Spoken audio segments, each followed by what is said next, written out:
Hello everyone. Today I will talk about how to fix or how to solve your Netflix. To know how to fix or how to solve your Netflix app, you should just go to settings. Here in this page, we click apps, default apps, app settings. After that, in this list, you will enter to the window of Netflix.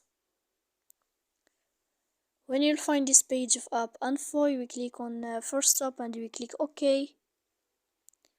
Here in this list, you will enter to the window of storage. Then we click clear cache.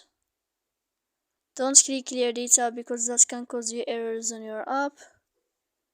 And in the end of all these steps, you can turn off your phone.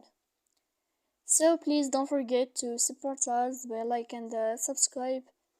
See you next time in another video, and thank you for your attention and your watching.